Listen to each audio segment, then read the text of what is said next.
In every neighborhood throughout Montgomery County, including yours, kids are caught in a cycle of drugs, alcohol, and crime. I got a felony for a credit card fraud. I went to jail through probation violations, and I didn't believe it. By the time I was 12 and a half, I was into harder drugs, popping pills and stuff. I turned into an alcoholic. By the time I was 14, I was into crack cocaine. I was living on my own in a hotel, selling drugs to make a living, and I guess I wanted to change, but I was like, I can't just stop one day. There is hope for these children. A recent poll of Montgomery County citizens showed most feel society is too quick to give up on young people who commit crimes. And the majority, 79%, believe we should focus less on locking up juvenile offenders and more on programs and treatment that will help them become law-abiding citizens. Thanks to an initiative of the Robert Wood Johnson Foundation, Montgomery County is doing just that, with an innovative combination of court monitoring, treatment, and mentoring. Montgomery County is providing meaningful alternatives to incarceration. Montgomery County is turning young lives around. Montgomery County is reclaiming futures. In the 30 years I've been in this business, when I started, there were 12,000 people, for example, in the adult penitentiary here in Ohio. Today, there are 50,000 adults in the penitentiary here in Ohio. I don't feel safer, our communities don't feel safer. That doesn't work. Some kind of treatment for most of these people who are coming back into our community is the answer. Locking them up is not.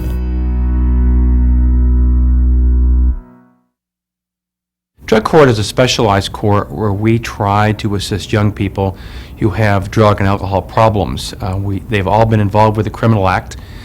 They're all in the court system, but we think through drug court we can give them specialized treatment to give them a better chance to successfully beat the habit, stay in school, and stay out of problems with their family. After getting busted, I got into the drug court program and I started counseling. And since then, I've been getting clean. I think I'm good as a judge, but I don't understand some of the children's mental health issues. I don't understand their needs for drugs, their family problems. And the intervention team brings to me the expertise necessary to help me make a decision. That's kind of what Reclaiming Futures allows us to do. Put all these people together, do an initial kind of screening and then a full assessment if necessary, and then determine who needs the major treatment program, who needs the minor education program, and hopefully see to it that they get it. Adolescents, unfortunately, get the short end of the stick, you know, when it comes to unhealthy parents, just society at large. So when a child, an adolescent, gets involved in the system, I see it as a good thing, because that means they have a chance. A lot of the kids don't see it at the beginning, but when as you continue to work with them and they start to see the benefits of not using, their grades are getting better, their relationships are getting better, they're getting jobs. It's like their self-esteem increases so much, and you know, for the most part, that person now has the power of choice. Treatment, that was the most important, because they was the ones that checked up on you when they wanted to or when they needed to. They was the person that turned everything into the judge, so you had to do what they told you to do. So they really helped me open my eyes and realize that what I was doing wasn't for me, you know. So that's what treatment do. It help you open your eyes. Cole had some drug issues that he needed to work on. He needed a mentor to try to help him understand what the drugs do to you and help him along this process. And he realized that I was here to help him and not to punish him. You're like another brother to me, man, for real. It was like when we first met, I was probably trying not to open up to him at the beginning, but after a while I started getting used to him, and then we just started kicking it. So how's everything at home? Pretty good. I say now my mom got more trust in me, because ever since I stopped using, she had more trust in me. So that's really most important. And you going to school, right? Going to school every day. Okay. Every day. Well, that's good, man. That's good. I'm proud of you. Proud of you, baby. Every day. Okay. Well, let me end this game because I don't want to keep you up too late. I want you to get your homework.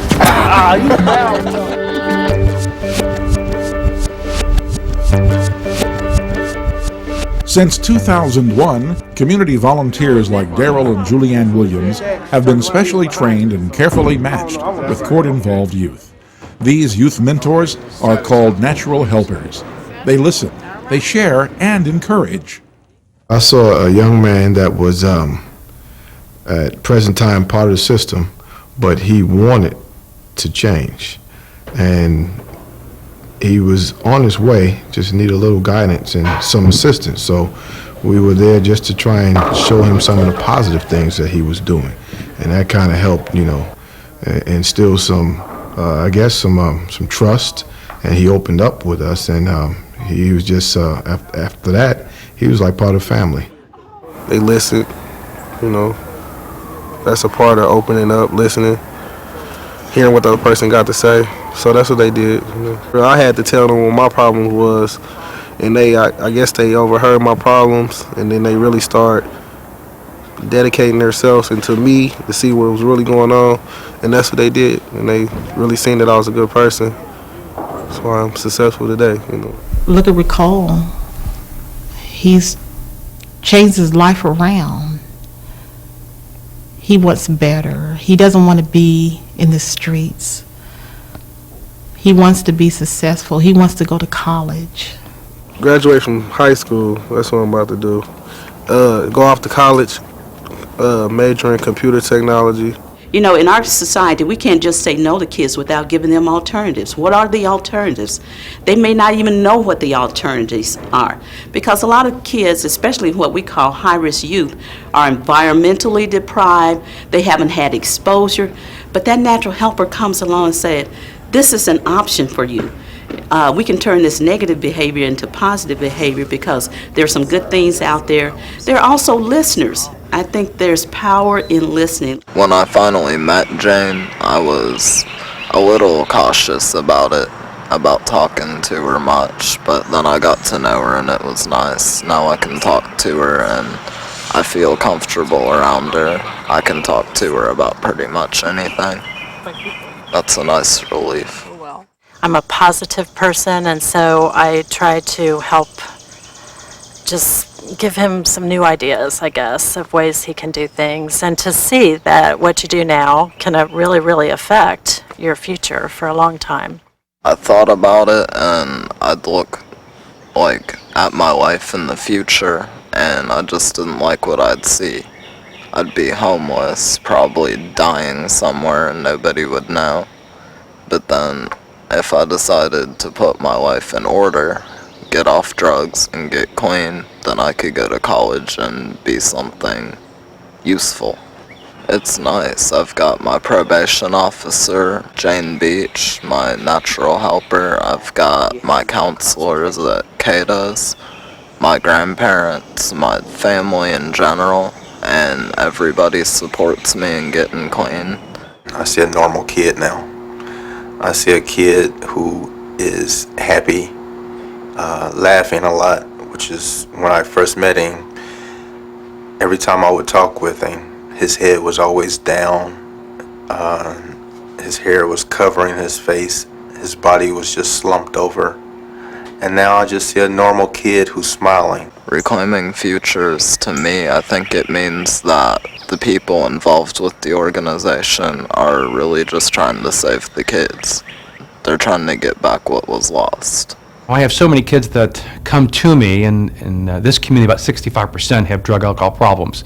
To be able to help those kids in a specific way, to be able to focus probation in such a way to really target their problems, shows that we can make a difference. The investment we make now in treatment options for kids that are involved in the juvenile justice system will pay great dividends. That's within the powers of each of us to say, what can I do to help turn these kids' lives around? How can I work with them to make life better for them? What can I do to support the kinds of institutions in our community that are reaching out to them and providing them with the guidance and the help that they need to improve and change their lives? I would say to people who are interested in this program that they should just go ahead and overcome whatever fears they may have and just realize they're dealing with a child. They're still growing and forming themselves, developing, and that whatever you do or however you cope with your life, you can offer some help to a child who's learning those same skills now. I would encourage anybody to try it. It's helpful and rewarding, and we need people to do it. There are a lot of kids who just need another hand to help them. Here in Montgomery County, people just like you are working hard to help teens overcome alcohol, drugs, and crime. Montgomery County Juvenile Court is reclaiming futures. Together, we can make a difference. Together, we can save a life.